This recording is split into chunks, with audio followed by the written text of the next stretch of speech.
Lists will help you with memory. Lists will help you with processing. Lists cannot give you capacity. It takes away capacity. I look at my manila folder and I'm like, why did I start doing this? Who said this is a good idea?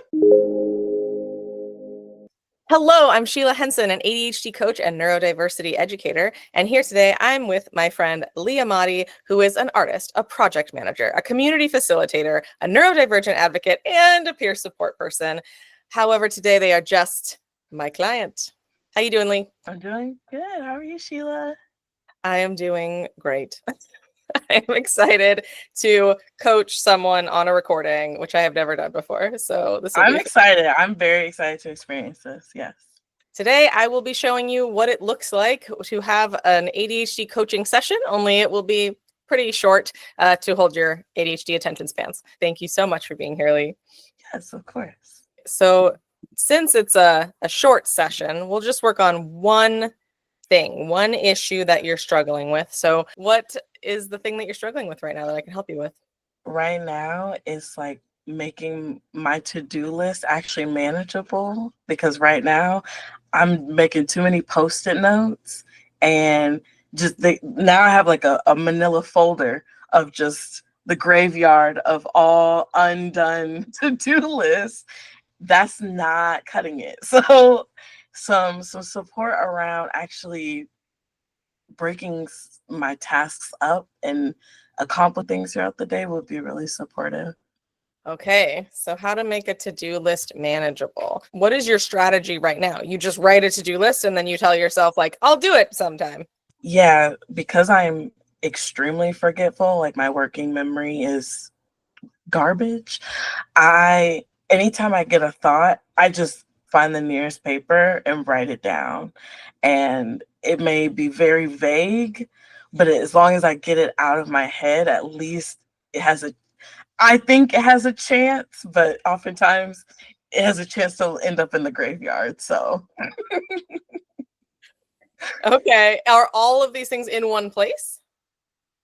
yes, I literally have a folder full of just sticky notes. Got it. Okay. So at least, so they start out not in one place, but then they end up in the manila folder. Right. I try to like sort them by, is this like a creative to do? Is this more of just like a bucket list? Is it more of like physical and digital housekeeping? Is this like something that I need to do like this week? Like I try to organize it, but it ends up, I'm just making too many lists and not getting enough of the tasks to complete it. Okay. How consistent are you with getting the to-dos into the manila folder? That not very, because right now I'm a little backed up too. I have a island of sticky notes to my right. I have 2 sticky notes here. I have about 5 sticky notes right here, and just more sticky notes ready to be written. But getting them over into the manila folder, like that, it happens once I'm like very overwhelmed by like just the mess that is my desk. And then how often do you actually open the manila folder and look at them? Just to put more of them in there. Be like, open, we have more to add. Okay, great. That's a great place to start. So there's a few things that could help. Number one is understanding that like ADHD brains are sort of out of sight, out of mind. So if you put things in a manila folder, you will forget that they exist and you will probably not go back and look at them.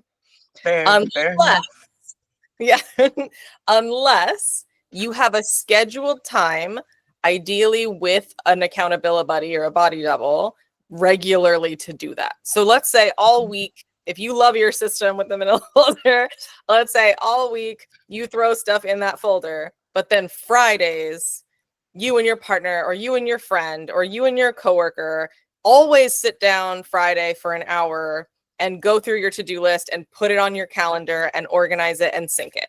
Then that might work, right? Like if you have that scheduled time, again, ideally with someone else to hold you accountable to that time, then that might work. I might recommend also just like a one-stop shop. So for me, I have a bullet journal, but I don't like bullet journal like according to the plan. I just have it because in a bullet journal, I can draw things, I can write things, it can turn into a calendar, it can turn into whatever I want.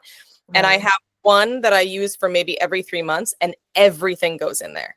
My volunteer stuff goes in there. My personal stuff goes in there. My professional stuff goes in there. Sheila, that sounds so chaotic. Yes, and I know exactly where it is because when I had a different notebook for each thing, I never had the right one at the right time or like knew exactly where it was. Either. Yeah. So you're saying an evergreen sort of, because I do the same thing. I have all these journals and they are the bullet like pages and everything, the dotted pages. But I'm always like, no, I need to use this one specifically for career or this one specifically for my creative practice. But you're right, like that actually confuses me and stresses me more than if I would just give myself permission to be like, girl, I just use this one and we're just going to use it until there's no more pages in it. Yes, that's exactly what I settled on. I even for a while, what I tried to do was number the pages and then have an index in the front. So that could work. And some of Okay. them already come numbered. So that works. I ended up giving up on that. I would rather just flip through it when I need it than have to do that. But for other people who need to be a little bit more organized, that can work for them. I also tried just writing in different pens. So I'd always have a purple, a green, and a blue. And like blue was personal, green was my volunteer, and then purple was work. And Purples work for me too. Oh my God, purples work for me. Yeah, and that like worked for a while, and then I would lose the pens or one pen would run out and I didn't go buy another one yet. So now all of a sudden I'm writing in orange, and anyway, it was just like I was like, that's not going to be for me either. But if you're a more organized person than me, then, which some of my ADHD clients can handle things like that better than I can, I notice. So yeah, I actually really love color coding. It actually, you just reminded me how much that actually helps me. And I need to go back to doing that because I've been out of it for a long time because it is a lot to kind of set up at first. But once I had a system going, I was like, you couldn't tell me anything. I was like on top of everything. But I like this, bringing back my color coding system. And the other thing with ADHD is like we do fall off the wagon regularly, right? We get into a system, we find something that works, and it works for a while, and then it stops working. And then we get shame, and then we feel bad, and then it becomes this like scary shame blob. And so the trick is to expect that you're going to fall off the horse and need a revival. So for me, if I fall off the horse with my bullet journal, let's say I just like stop using it for a while, I just let that happen. I just go, oh, I'm not using it right now. That's okay. I wait until there comes a point where I'm like, there's so much crap in my head I need to externalize. Oh yeah, I have a system for that already. I can go back to that, and I just let that happen as it needs to. So there's no shame about it. It's just when I need it, it's there. If I don't need it, it's not. It works for me. I don't work for it. You know? Yeah. I think that that's important. And I also think it's important that like, yeah, let's say you color code for a while and then you fall and you're like, you know what, this feels like too much work for me right now. Maybe I'm a little bit burnt out. Maybe I've just been doing it for too long. It's lost its novelty. Okay, we're not color coding right now. Instead, we're putting a star at the top of work stuff and a heart at the top of like home stuff or whatever instead, right? Sure. Yeah. Or maybe you just title your pages and flip through as necessary, as I do most of the time, right? Which is, and that's fine. We can adjust to a higher capacity plan and a lower capacity plan as our capacity shifts, because our capacity will shift. I'm noticing that. Yeah, it very much like, and for me, that's kind of like quick. It kind of happens unexpectedly, like one day or a couple days. Like I may have like hyperfixation energy. It's like I can lock down and sort of get into some research, like some deep diving, some reading, long form reading and stuff. But then other days it's like all I can do is doom scroll. Like I literally can't do anything else. Yep. So Yeah. And so the way that I talk about that capacity is either for some people, they like red, yellow, green light capacity. So Okay. like, okay, on a green light capacity day, maybe I number my page, I put it in the index, I'm making sure it's color coded. Maybe on a yellow capacity day or yellow capacity moment, I'm feeling like I have minimal capacity. I'm going to color code it, but I don't want to mess with the index. And then maybe on a low capacity day, I'm just going to write in black, and black is figured out later, you know, Right. like, and then that'll be fine. So whatever, but having those plans, and some people don't like the red, yellow, green because it reminded them of like getting like a red card, like red is bad, you know, and the idea. Right. Yeah. So instead I came up with bee, squirrel, and snail. So if you're a bee, you're buzzing around, we're still a little chaotic even on in those days. Squirrel, you kind of squirrel some stuff away for later, right? I'm getting some stuff done, squirreling some away for later. And a snail day, you're really just honoring the slow life, the in your shell life, you know, the cozy times. Like you're really giving yourself that time. So you could say, okay, this is my bee plan, this is my squirrel plan, this is my snail plan, or whatever. And I do this for everything. Okay.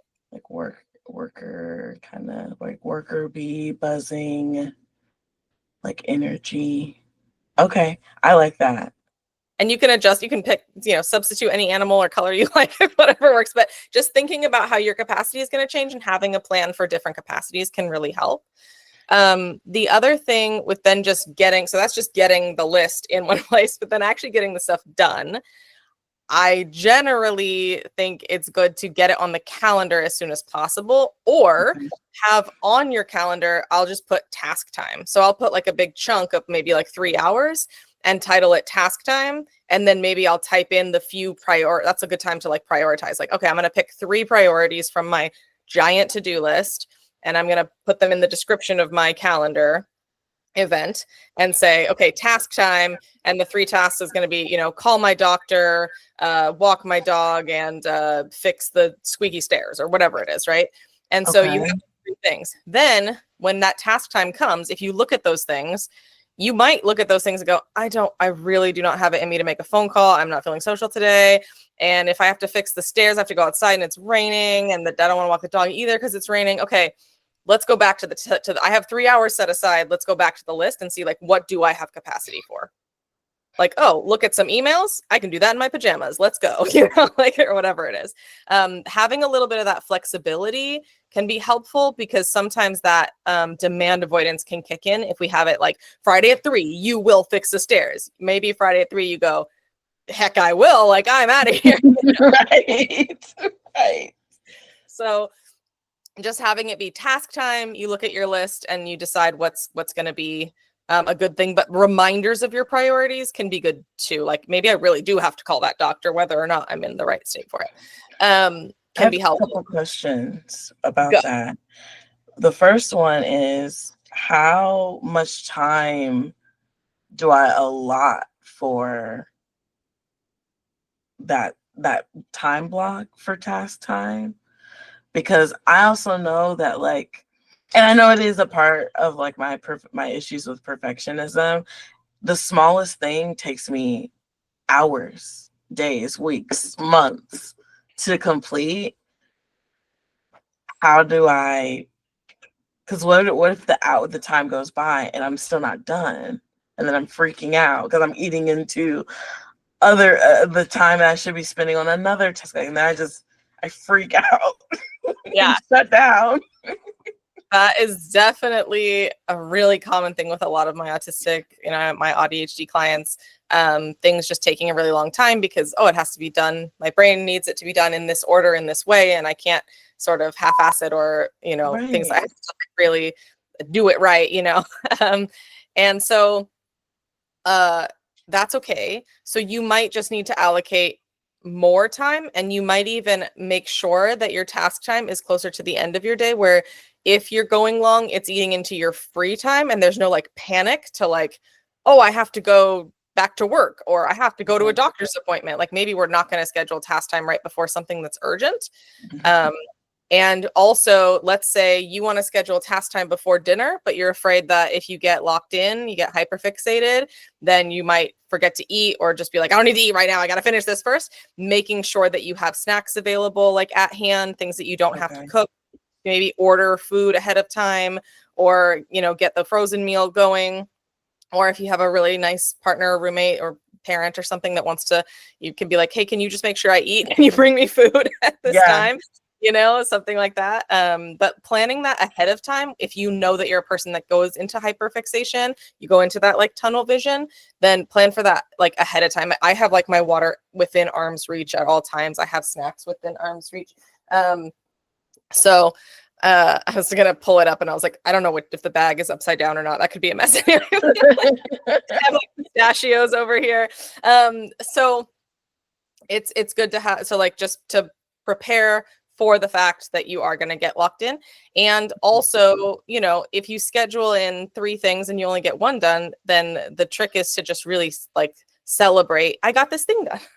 Yay. Okay. As opposed to like, oh, I said I was going to do 3 things. No, I scheduled this time to do any of these 3 things, 1 to 3 things, Right. something like Right. that. And having that mindset ahead of time is also a good idea.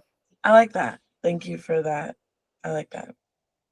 You might also, I know it's really hard to cut yourself off, but if you're like, Yes, okay, transitions are rough over here. I am not great at transitions. I'm very cranky about transitions. So if you do have to cut yourself off or you decide that you want to, I would just have a lot more reminders than a human might think they need, right? Because he's going to be like, 30 minutes. Okay, start thinking about how you will have to transition in 30 minutes. And then like 15 minutes, like, hey, you have 15 minutes. Now is a good time to start wrapping up. You might even want 2 hours. You have 2 more hours just to trip before transition. Then, if it's time to start wrapping up at, 20 minutes before the time. And then it's like 10 minutes before the time. It's like, hey, are we still wrapping up or did you go back into the tunnel? Yes. Yes. And then a 5-minute, like, this is the end. It's time to clean up now. And then a ding. Okay, whatever, drop what you're doing and move on. Literally. Something like that can be helpful. That's a good tip if you have kids who are struggling with transitions, by the way. Like, give them 1,000,000, especially before getting off tech or something. Just be like, hey, brain, we're still getting ready for that transition, right? Like, there's not any like surprises here. Yeah. And that can be helpful. And then also transitioning to something comforting or that you like, or taking a minute. Like, okay, so I need to transition. I need to go to a doctor's appointment, and I'm gonna first be working all day, and I know I'm gonna hyperfixate on work. And then I'm gonna have to transition into going to this doctor's appointment. That's gonna be hard. I'm gonna give myself a lot of extra time before I have to leave for the doctor's appointment to just sit and like have some tea, do a Sudoku or a crossword puzzle or color for a minute. I wouldn't say scrolling, because time goes by quick with scrolling, and we want the time for your brain to be able to actually process the transition. So something a little bit less stimulating, petting your cat, playing fetch with your dog, something like that. Tetris is great, something that's just like less stimulating.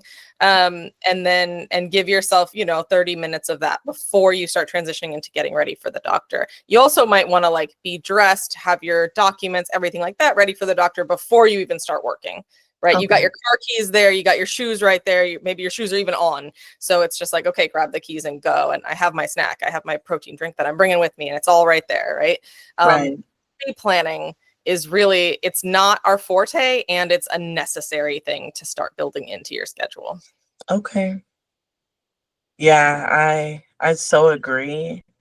The practice of it has just been so difficult, because it's like also trying to prioritize the tasks, or just, I don't know how to prioritize. It's like it all needs to get done. Let's just do all of it right now at the same time. But it's like, that makes no sense. That is a very common ADHD struggle, not being able to prioritize. That's one of the executive functions, so that's one of those things that we're better at it when we're calm, when we're, not stressed, when we're not in fight or flight. So if you can get yourself like, okay, let's just take a break and come back and then look at it. But it can also just help to really break down, when you look at a task, be like even just write down for each task, like, what are the consequences if, like, what is the deadline, if there is one? What are the consequences if I don't get it done by the deadline? Like, things like that, and just actually just write that down for each thing to suss out, like, okay, well, if I don't go to the dentist, nothing bad happens immediately. But if I keep not going to the dentist, I'm going to have a lot of medical bills. Right. So maybe this one dentist appointment is not a priority, but the second or third one is a priority. Like the consequences is root canals cost, $3,000 or whatever. So like, and they're not fun. So things like that, just really thinking about what the consequences will be if it doesn't happen is a good way to prioritize, and like who's involved. So we do tend to we tend to prioritize other people's things over us. So it's like, oh, I told my mom I would clean out her garage, and it's like, well, how's your garage? Like, But I'm kind of even failing at that, which is letting me know that I'm severely burnt out, because even the things, like, I told my mom I was gonna help her with like a email template over the weekend, and I haven't done that yet because I'm just like, I know I need to do it, but there's so many other things, and I'm also just I have like one spoon and it's like only half a spoon, and it's just like the capacity, I'm just really stretched thin. And that's where it's hard to do anything on the to-do list, and you really just have to give yourself grace. And there's often a lot of things on the to-do list that are we've told ourselves we need to do, but actually once you get to that point of low capacity, you're like, forget that, I actually don't care at all. So like going through your to-do list again and checking and being like, okay, I wrote this when I was in bee mode, but now I'm in snail mode. Can a snail do this? Sure. Maybe not, right? And sometimes that means calling whoever and being like, hey, I know that I agreed to do this, and like, I actually do not have capacity. Is there, like, I'm so sorry, are you going to be okay? What's the status on this or whatever? Like, and they might be like, I don't need your help, don't even worry about it, I wasn't even thinking about it. And they might be like, oh crap, I don't know what I'm going to do without you. And in that case, you can make that decision, like, am I pushing through? Am I going to try to call another friend or somebody to get help, a different help, or how is this going to go? But at least check in, because sometimes in our head it feels like, no, I have to do this, I said I was going to do it, and I have to do it. And that person like couldn't care less, like they just care. Yeah, so checking in is good. Okay, thank you for that too. Yeah, burnout sucks. Burnout is. I'm almost like, am I ever gonna feel different? Like, am I ever gonna not be burnt out? And what does that feel like? Have I always been this way? And if I haven't, will I ever feel differently? Like, I oftentimes am concerned about that. I think that's a valid concern, because some people don't really fully recover from burnout, and they just have to change. It's like, oh, this is my new normal. I have to like adjust my expectations of myself, and I have to learn to self-advocate to adjust other people's, expectations of me, because the capacity that I once had, I don't have. And I feel like anytime someone's in burnout, they should sort of just make a noise. I feel like anytime someone's in burnout, they should be prepared and like make plans as if it's going to last months, years.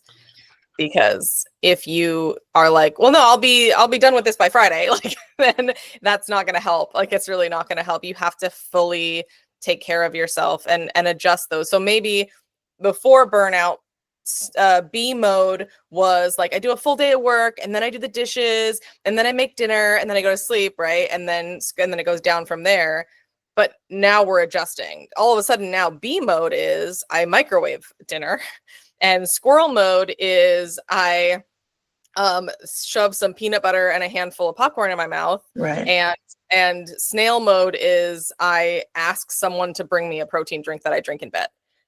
Like, that's just the way that it has to adjust. And so when you're looking at a to-do list, to try to bring it back to the topic that's all related, like, if you're like, oh my God, I cannot handle this to-do list, and the reason is that you are in burnout, then it's like, okay, I have to re-examine this to-do list with the understanding that this is my capacity right now at this time. So what can I delegate? What can I cross off the list? What things am I going to have to just grieve that like I can't do? Like, oh my gosh, my friend was going to come in from out of town. We were going to have a great time, but I can't host right now. Like there's no way. And I have to grieve that this fun idea that I had in my head. And I just have to be sad about that and, you know, take that on, whatever it is. But like taking the time to be realistic about where you're at is really important. Okay. I think that's very much what I'm having to do right now is let folks know, because I hate, you know, signing on to do. I want to be dependable. I want folks to rely on me and things, but I'm definitely, I don't have capacity for much. So I've kind of been on my tour of like, I'm so sorry, but I have to step away from this right now, which makes me feel so terrible. Like it makes me feel so bad. But it's also like I'm I'm doing this so that I can get to a point where like I am replenished and restored, and so that I also don't like come back to this place again. Like I have to be um a little, not a little, a lot more aware of my energy and checking in with myself before sort of compulsively signing on for things. And I'm such a yes person. I like to help. I like to be of service and of use, but I'm starting to experience in real time like the impact of always saying yes and never checking in with the body that is supposedly agreeing to all these things. It's like, whoa, whoa, whoa. You said yes, but like we're over here, like we're tired, or we need movement, or we need rest, or we need, you know, some type of stimulation or engagement that is not what you just signed us up for. So that is very hard. It's very difficult as a recovering people pleaser. It is very difficult.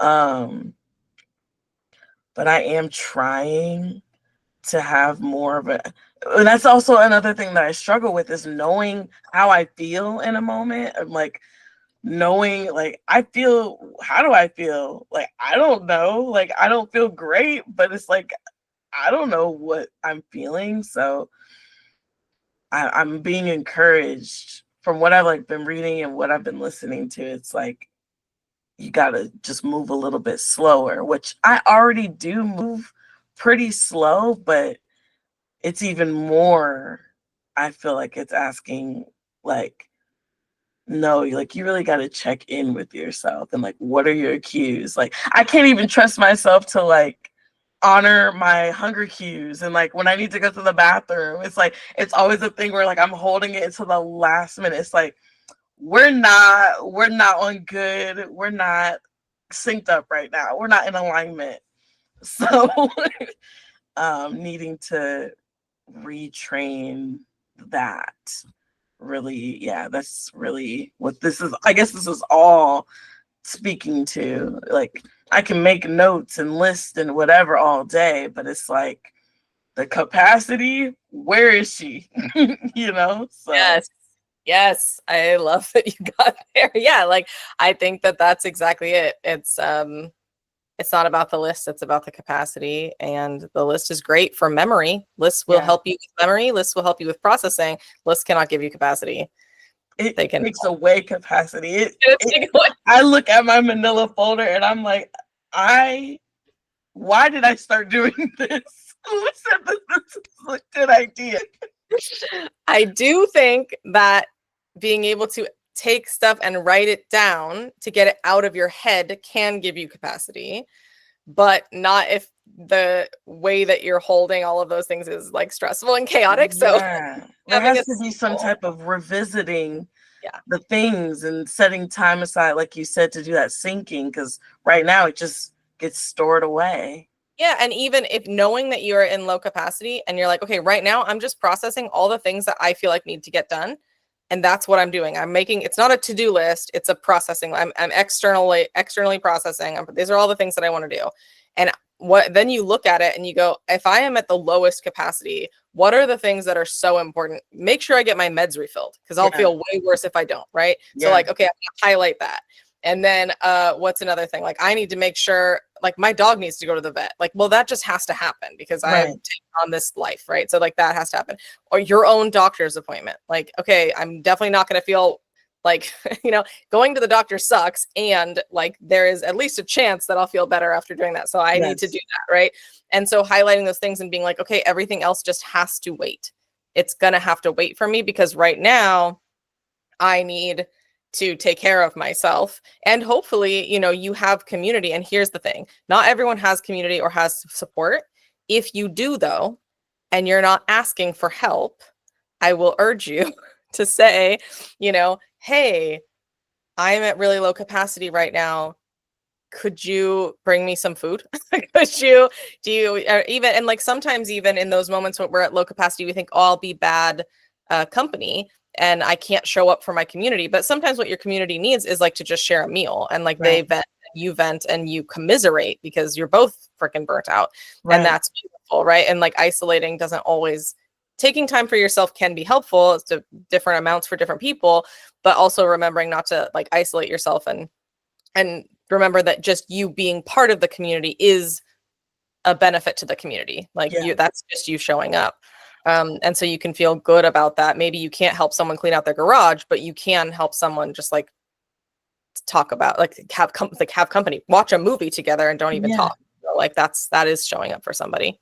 Yeah, that piece, like the community piece, I very much love and am really tapped into. I have a really beautiful, beloved community that helps. We are building those ways of engaging with one another, and it's like we don't always have to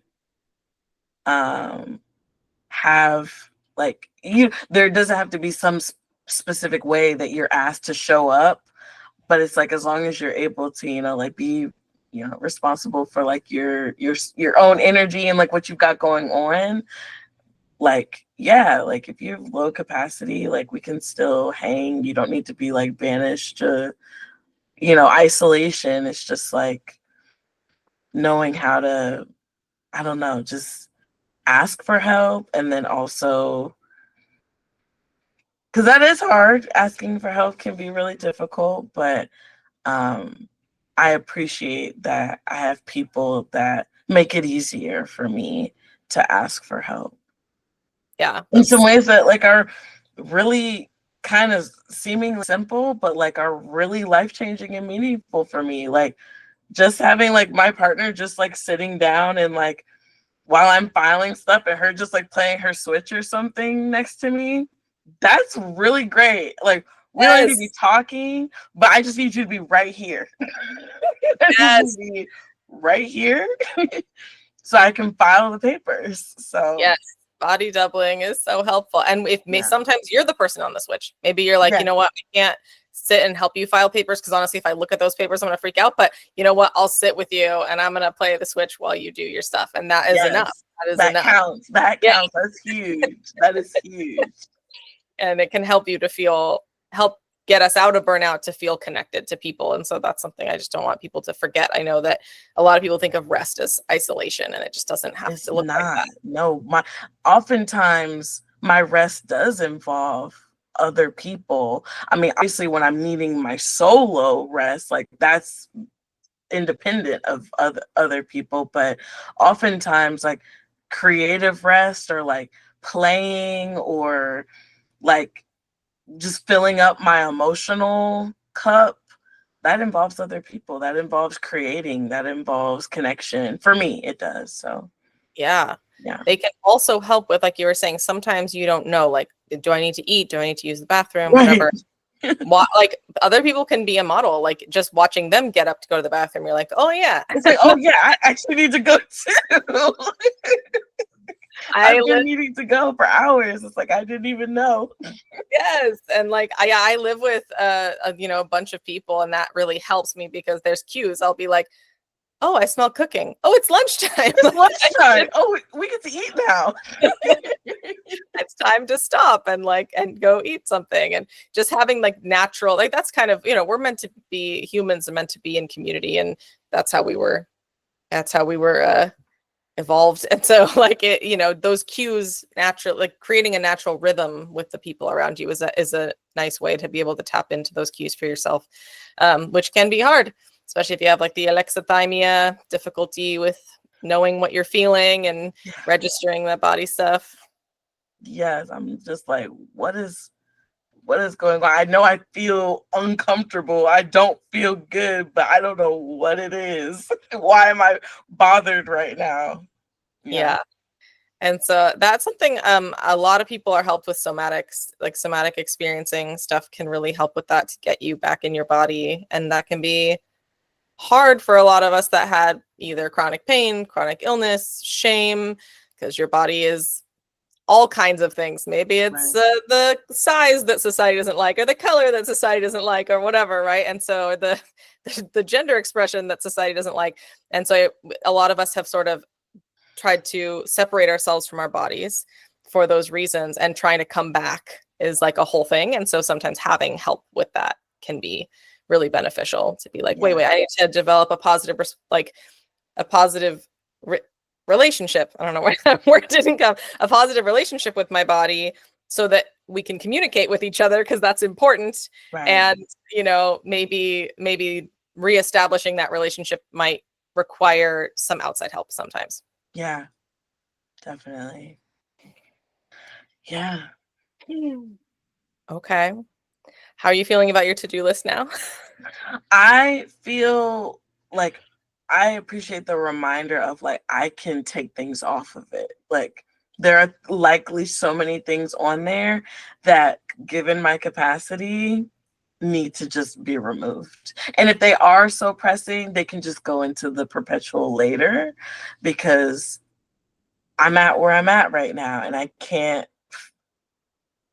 force myself to have capacity that I don't possess. So I have to be willing to be honest enough to like respond to what I actually have the ability to do right now. So I actually want to kind of do away with like how I've been doing my list, and more so the bee, squirrel, snail. That's gonna help me. And just like no more than like 3 things.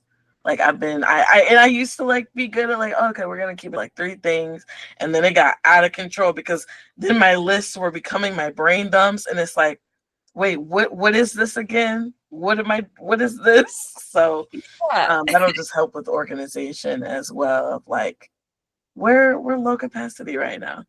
So we're just gonna take it real easy. Beautiful. Okay. Yeah. Well, at the end of a coaching session, I usually give like the recommendations for the week, or some people call it the weekly quest. So for you, your weekly quest will be to definitely, I would say, separate out brain dumps from lists.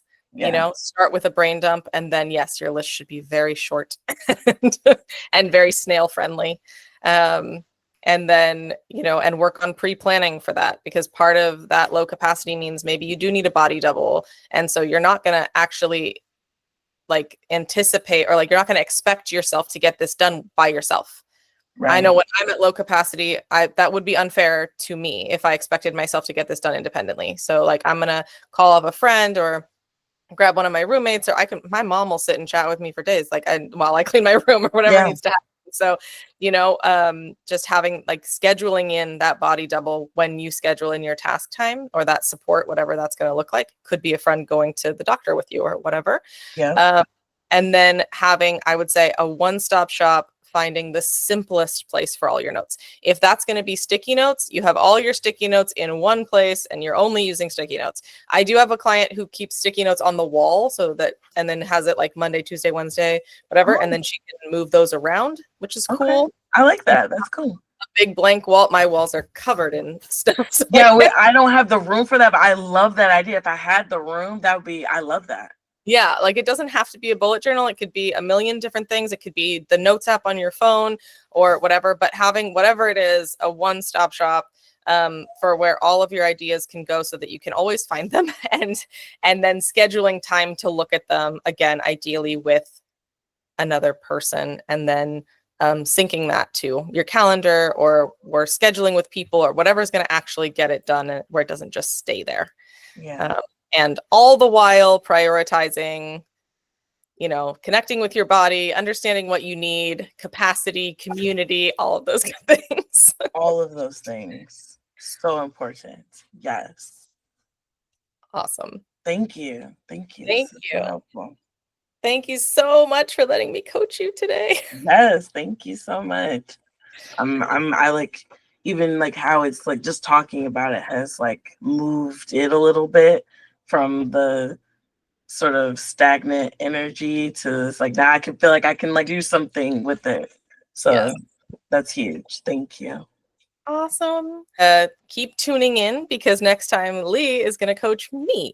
And I'm excited. I can't wait I haven't been coached in a while, so I am really excited about it. I have a therapist, but it's not the same. It's not the same. It's not the same. I need someone to be like, do this. Yeah. All right. I can't wait. So thank you so much for being here. Thank you all Yes. for watching. I think I'm supposed to say like and subscribe for more of this kind of content. Leigh, is there somewhere people need to find you? I'm still working on that, but right now I'm on Instagram at LOL period Leonardo, LEIGHNARDO.